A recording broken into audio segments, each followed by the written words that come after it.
Hello, CS112. Today I'll be going over a quick solution to PA6, which has to do with dictionaries. So I'm just going to be powering through all of these. I believe there are 5 tasks, and hopefully answering the questions that you guys have, because I know this was one of the harder programming assignments.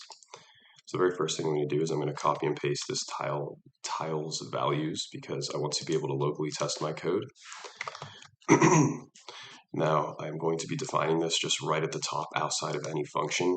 Because it is defined at the top outside of any function, that means all the functions have scope over this variable. If I was to just define this within one of the functions, so what's the first one called? So for instance, this function right here, if I was to just define it within this function here, so rather than having it outside, if it was in here, I would need to redefine this exact dictionary every single time, in every single one of my functions, and I don't want to do that. I'm going to make it a global variable rather than a local variable. So this global variable will be seen by and be usable by all the functions I write here. So, I'm just gonna leave it like this. So, something else I will mention is that I will not be using any of the fancy dictionary methods that you guys have learned. I'm literally just going to be using this dict name, key name equals value. This syntax that I've been talking about a lot because I think it's the most important syntax for a dictionary. I'm not going to be using any of those like .values, .items. I'm just going to be using this. I will also timestamp each of these functions down below if I remember to do that. So you guys can just skip ahead to what you want to see. So, define points, essentially you're given a dictionary of letters. Dictionaries, you're given a letter, and you just want to return the value of that letter. The letter is going to be a key in this letters dictionary. Letters dictionary will have a similar structure to this one.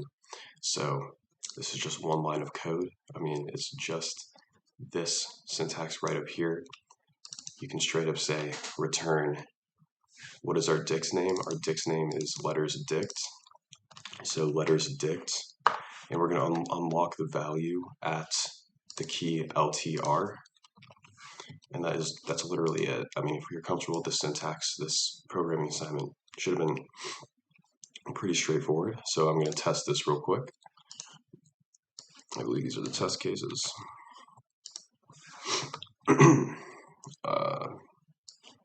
Let's actually put these into a print statement so I can see what the output is.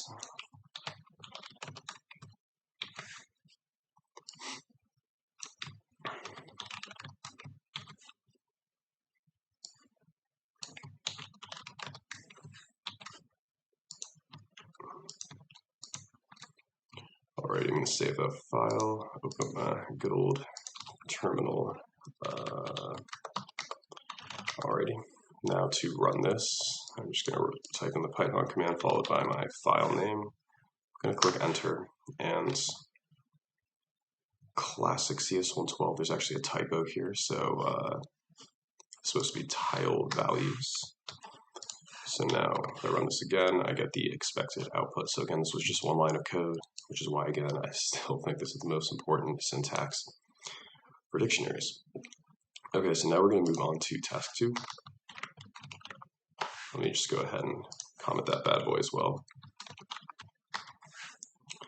Task 2 was more than one line of code, where you needed to evaluate the essentially the value of a word, and it gave you the some base code here of how to iterate through a word, and aka a string. And just to briefly go over how to do that, I'm just going to copy the test cases straight away. So they're actually print statements this time, so that will make our lives a little easier.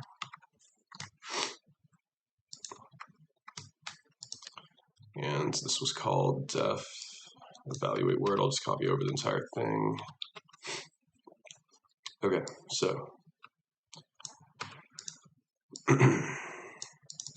how you would iterate through a string is literally just this for loop right here. For letter in word, word is your string. It can kind of be seen as a list of characters, a string. So if water was our word here for letter in water, each of these iterations, if I was to print out letter, it would be W, then A, then T, then E, then R. So it can be seen as a list of characters, although it's not exactly like a list of characters because strings are immutable, meaning I can't take the string. So for instance, word, and set word 0 to be, instead of water, like botter, I don't know if that's a word, you can't actually change one of the characters within the string. So that's kind of the main difference between a list, an actual list of characters, and a string. So now that we know that each of the actual characters themselves are going to be a letter when passed in this word, what I'm going to do here is I'm first going to initialize just a points variable because we know we're returning points. I'll get that outside of the for loop. And then, all the work is going to be happening in here. As I iterate through each character in Word, I'm just going to pass each of those characters to find points. I'm going to find the point of that specific character, and I'm going to add it to points. So inside of here,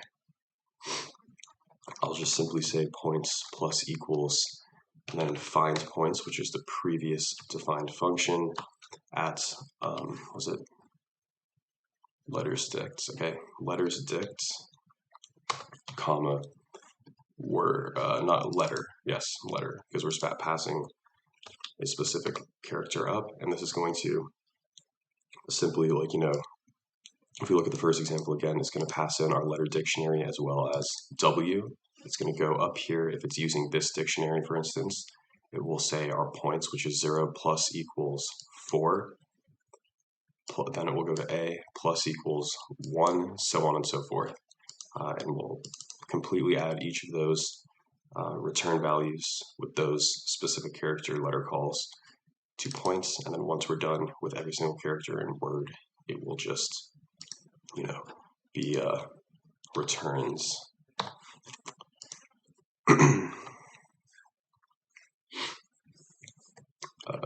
Let me just test this out real quick to show it works. And 8, 12, and 29, which is the expected output. All right, so moving on to task 3. If you guys do have any questions on these, you can always let us know, but I think task 1 and 2 were the easy ones. So task 3, where are you? Which one was this? Okay, this one was unique point values, and for this one there was code in the slides that was very similar to what you needed to do. So, I'm not going to spend too much time on this one either, but I'm going to go ahead and copy and paste the function definition here. So task 3, we were to see is what's happening here. All right, I'm going to tab that in. I copied over the assumptions for some reason, and examples are here. So I think to describe this task, it's best to just look at the output here. So if you were given a dictionary T1, it's going to create a list of all the unique values in these key value pairs. So in this case, it would be 1, 2, well, it would be 1, 3, 2, 1, 4, or sorry, 1, 3, 2, 4, which is, now on the PDF, this was one of the typos. It does say 1, 2, 3, 4, but it's expecting 1, 3, 2, 4. Just so you guys know, in Python, this does not equal 1, 3, 2, and 4. Lists are ordered in Python, which is why we can index them. So these are not considered equal. Whereas when we go on to one of the previous, or not go on to one of the previous, go on to one of the future ones, we do get a dictionary that is in a different order than one of the other ones, but they're considered equal because they're dictionaries and dictionaries are unordered. So just something to keep in mind. So we will be getting 1, 3, 2, 4 just based on our algorithm. We do not need to sort this. That would have been interesting, unless you guys know .sort. So yeah, we're just returning the unique values. So I'm just going to make the code very similar to what was on one of your PowerPoints. So since we're using the variable list of points, I'm just going to copy that. So I'm going to say list of points, and we're creating a new list. So I'm just going to initialize it to an empty list. Then I'm going to iterate through letters dictionary, which could look like this. Excuse me. And then lastly, I'm just going to check if that current value in that key value pair is not already in there. If it's not already in there, then I'm going to add it in there. So what that looks like is for I in letters dict, if letters dict I not in letters dict, then I am going to have list of points dot appends letters dict I. So again, this is that syntax from up above, this bad boy here, where to grab the value, I am simply using the dictionary name at that key. So this is the dictionary name. When I iterate through a dictionary like this, if we were to just print out I would be the key. If we were to print out this would be the value. So I'm checking if the value is not in, that should be list of points, my bad. So if it's not in list of points, then I'm going to append it to list of points. So what that would look like, just talking out loud, for instance, for this guy right here, it would start with A1. That 1 is not in list of points, it'll append. So we would have a list that looks like this so far. Next we have B3. 3 is not in here, so we're going to append 3. 3 is in here, so we're not going to do anything. 2 is not, so we're going to append 2. 1 is in here, so we're going to not do anything. And then 4 is not in here, so we're going to do that. So now just to test this out, real quick to show it works, I actually need to print out the return values here so we can see what's happening.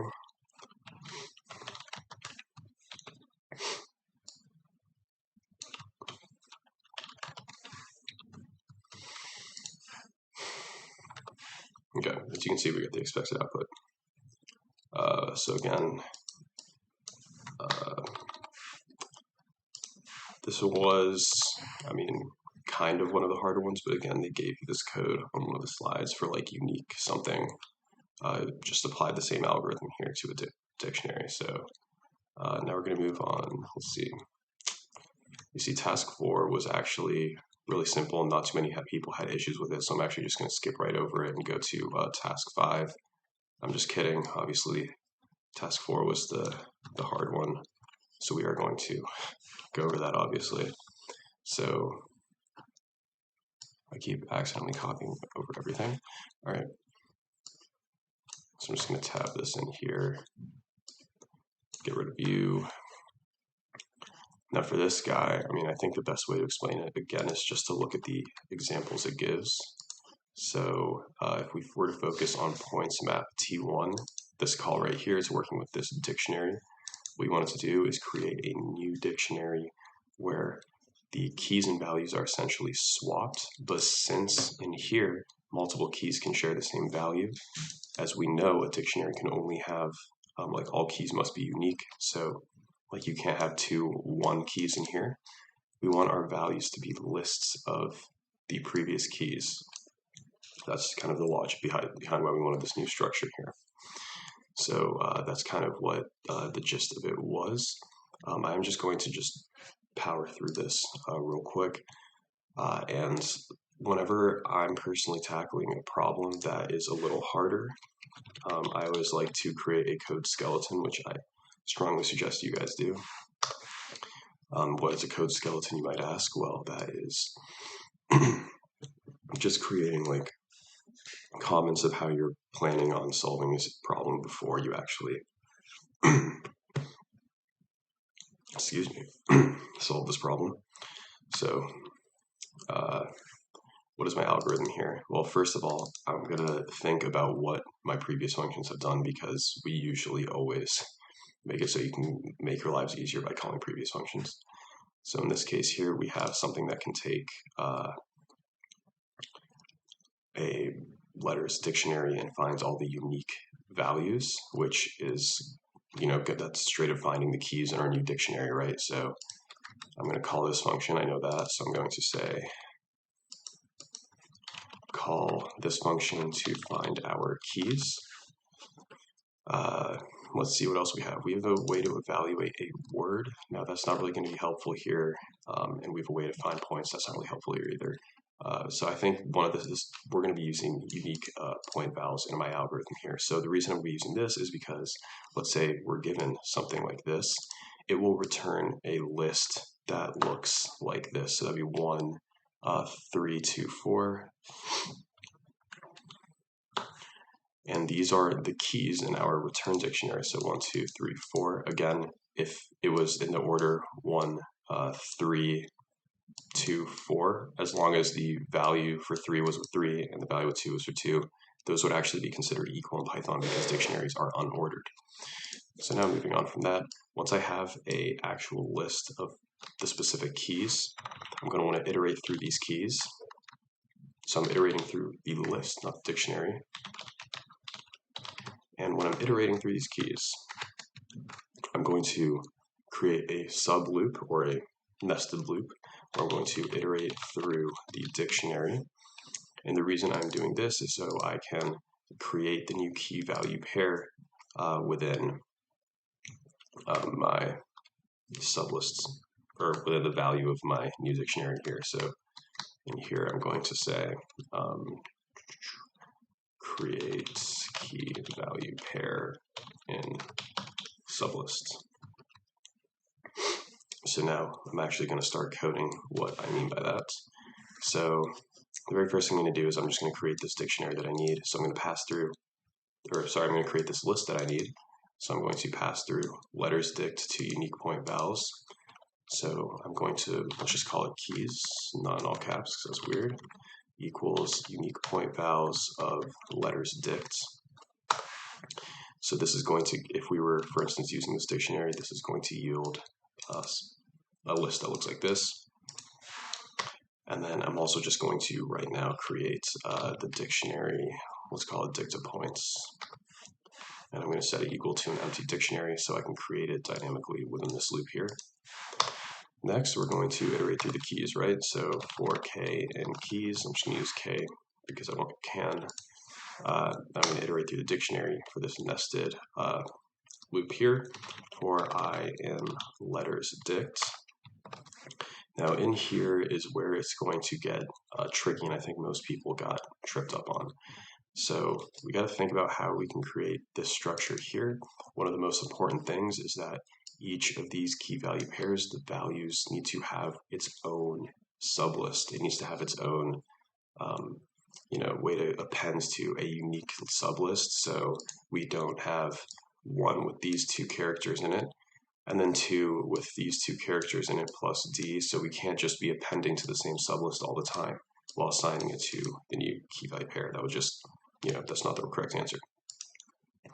So one of the things I did do for that is I would create the sublist right here. So for instance, I'd call it letters because we're dealing with letters, and I'd just set it equal to an empty list right here. So once I finish this nested loops algorithm, then I would, I'll explain why I set it right there. So the first thing I'm going to do here is something I did when I was learning is while using the syntax, I would just be like, okay, what would my key be? My key is equal to I. What is my value here? Well, my value is equal to letters dict at the key. This is just the syntax again of this right here, which is all I'm using to solve this entire programming assignment. So now that we know what our key and our value is, we want to check if the value is equal to the current key we are at. So if the value, which is letters dict I, is equal to our current k, which is our current key, then I'm going to have letters.appends. What am I going to append? I'm going to append the key because we want to make the keys our new value, which is our value sublist. So I'm going to append I. And then to actually create the new key value pair, I'm going to do this on the same level as the inner for loop, but before the next iteration of the outer for loop. So again, I'm going to be using that same super fancy syntax. No sarcasm, by the way, it's super simple syntax of dict and points. at that key equals equals letters, right? Letters, yes, letters is our sub dictionary here, or sublist here. So just to really quickly go over what this syntax is doing again, if you have a dictionary name, a key name equals a value, this will do one of two things. It will either search, well, it will first search addictive points to see if this key exists. If this key exists, it will overwrite and update the value to be whatever you're passing in as the value. If it does not exist, though, it will create a new key value pair, which is what we are doing here. So just to talk and walk through what is happening in here again, let's imagine we are passed in T1 up here. So I'm just going to copy this right here. Imagine we are passed in this bad boy right here. This is what we're dealing with. So obviously we've already generated this list by calling unique point values on this dictionary. So now we're iterating through this list right here of 1, 2, or 1, 3, 2, 4. We're going to create a new, this is important, that we're creating a new empty list right here. And then we're going to start iterating through letters dict for I and letters dict. So we're iterating in parallel. So while we're iterating through keys, this first key here, 1, is going to be compared with every single key, value inside of this dictionary. That's what this nested loop structure will do. So during our first iteration, K will equal 1, and I will equal A, then B, then C, then D, then E, then F, and letters dict I will equal 1, then 3, then 3, then 2, then 1, then 4. So as we go through, it will compare, does letters dict I, which is each of these values, equal K, which is going to be just 1 during our first iteration. So it will check if 1 is equal to 1. It does. We're going to append I, which makes sense. That's part of our answer here, A. We're appending the key, which is just I, as I've said up here with our little comments, so on and so forth. Once we have entirely done that, so we've entirely gone through this dictionary and checked if the value is equal to the key 1, then it will, this loop will stop, and we are going to create the key value pair.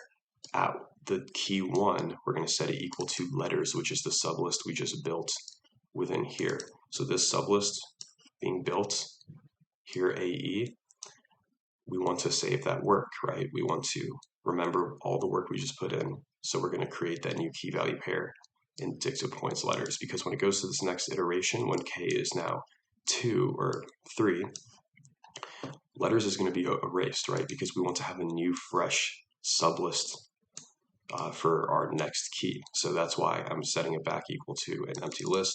This is key that it happens here. So this line happens after the inner for loop is done, before the next iteration of the outer loop. And this line right here happens before the iteration of the inner loop and after the, well, you guys understand. You guys understand where I'm going with this. So let's just, I'm going to click save for that. I'm going to run it just to show you guys it works. I think that's fine. I just need to comment some stuff out and actually print the return values.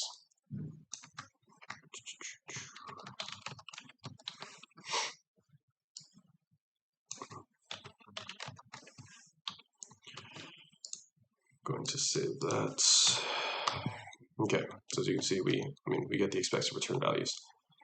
As you can see, I do have a different ordering here, but these are still considered the same. As you can see, the key value pair 1 is 1AE, 1AE, 2 is 2D, 2D, 3 is BC, BC, 4 is F. Those are considered equal in Python because dictionaries are unordered. And then here, those are equal. So now I know all of you guys are wondering, well, what would happen if we weren't resetting letters? And this was actually a pretty common issue a lot of people have with their code.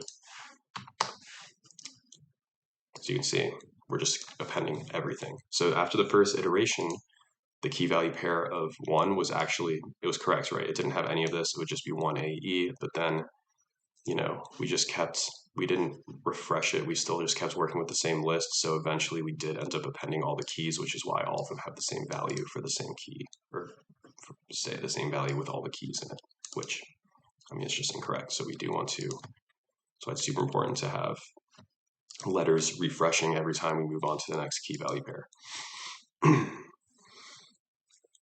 So now moving on to the last one, which I thought was easier than this one.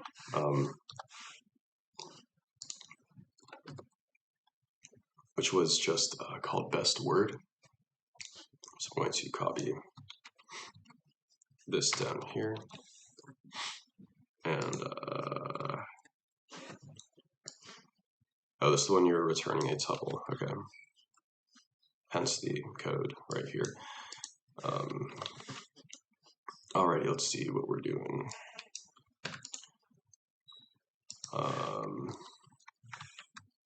Alright, so it looks like we have 2 test cases down here. And what we're going to be given is a letters dict that is going to be similar to that of tile values, but it might not be. And a list of words. Now, like I said before, a single string can be seen as a list of characters, while a list of strings can be seen as a 2-dimensional list of characters. So, for instance, just to demonstrate what I just said, this can be seen, if I can type, as like this. So like, you get what I'm saying? So it's a list of characters, whereas this is a 2D list of characters. So, it would be something like, I'm not really explaining this part well, but it's going to be a 2D list of characters. So, for instance, to grab the O in this string right here, it would be string 1. Let's say we defined it as string 1 equals, or it would be string 1, 0, and then 1. Whereas here it would also be, let's say, string 2, 0, 1, because this is the 0th element of the list, and then this is the first index of that first one, whereas this is also the 0th element, and this is the first index of the 0th element. So that's just something to keep in mind, but again, you can't actually change the O in this one, but you can change the O in this one because strings are immutable. So now that we know that strings are kind of like, these 2D lists of characters, just to demonstrate what I'm saying again, I'm first going to come up with a code skeleton, but then I'm actually just going to play around with print statements, which I suggest you guys do too, so you guys know what you're doing. So what do I want to do here? Well, I know that I have an evaluate word method. I believe that's what it's called. Yes, an evaluate word that gives you the that will give you the value of a given word. So we can literally just iterate through this list and pass in each of these words to evaluate word and keep track of the highest value, or whatever you want to call it. This is very similar to heaviest animal. I believe you just use that same algorithm here. So I thought this was pretty straightforward. You're not even working with a dictionary here, I don't think. You're just using it to find the values, so you're just using it as a parameter. So in theory, this should have been pretty easy for you guys. So the first thing we're going to do is I'm going to init my, since we are going to keep track of the best word and the best points, I'm going to init the best word and points. What init means is I'm just going to initialize the variables. It's important to do that, especially since we need to return them. And then I'm going to iterate through word list. As I'm iterating through word list, pass each word into evaluate word. And in here, this is where I'm going to check if current word is greater than the highest word. So what that means is I just want to, check if the value of mama, or the store, is going to be greater than mama, glum greater than whatever the highest was between those two, so on and so forth. It's the same exact algorithm as the best or highest animal, heaviest animal. And this is really all there is to it for my algorithm. So now I'm going to actually go through and code it. So I'm going to init best word to an empty string, and I'm going to init best points to -1. That's just, I could have initialized it to 0 as well, but it's just negative ones. The programming practice is not really needed, but that's what I do. And so something else I'm going to initialize is I want to keep track of the best points and the best word, but I also need to know what the current, actually I don't need to, now that I think about it. Yeah, never mind. Ignore me. Ignore what I just said. So we're going to iterate through word lists. So for I in word list. Now what happens here if I was to print out I? You guys should know this by now. I'm just going to comment out one of these. What happens when I print out just I? Well, I get an error because let's see here, we can fix this together. So I'm calling best word, and in the classic fashion of CS112, there was another typo here where this is just called points map again for some reason. So best word. As you can see, if we were to just print out I, so for I in a list of words, I itself is just going to be each of the words. However, what happens if we say now for J in I and print it out J? Now we are going to get each of the characters. So this is similar to a two-dimensional list of characters per se. But again, strings are immutable, so they're not the exact same. So now that I know that I is going to equal each of my words, so I equals each word, we're going to actually call or pass each word into evaluate word. So evaluate word, I think, took 2 parameters actually. Yeah, letters dict and the word itself. So down here we know that I is each word. So I'm going to say, I'm actually going to combine these two, where I'm going to check if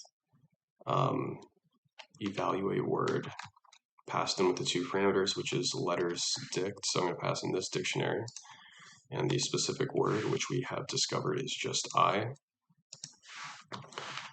So if this return value, because this will return the value of that specific word, so if this return value is greater than my current best points, then my best points is now going to equal this function call here.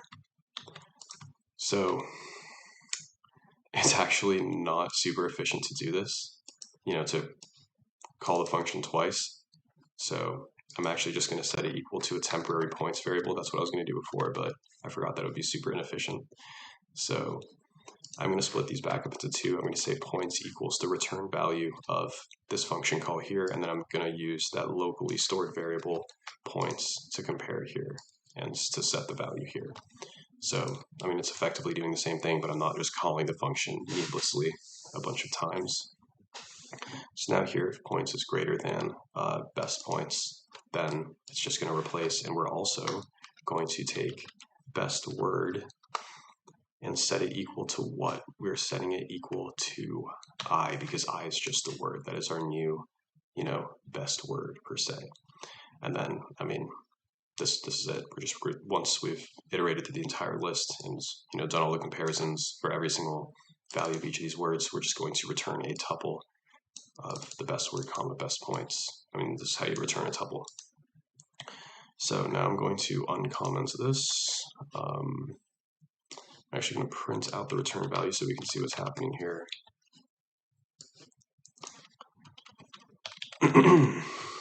And then let's run this code. As you can see, we get the correct output. I would like to say that, again, in classic CS112 style, there was another typo here. Coward is supposed to return 12. This code is correct. It was just supposed to return 12. That's all there is to it. You can literally manually check if you wanted. So what is COWARD? So C is 3, plus O is 1, plus W is 4, plus A is 1, plus R is 1, and then plus D is 2. And according to my mental math, that's 4, 8, 9, 10, 12. So we are supposed to get 12, which is what we got. It's just a typo that says 17 for some reason on the assignment PDF. Yeah, so if you guys have any questions, there were only 5, right? Yeah. If you guys have any questions on any of these, do let us know, because dictionaries are very important, and I mean, I personally think that these will be heavily focused on the final exam.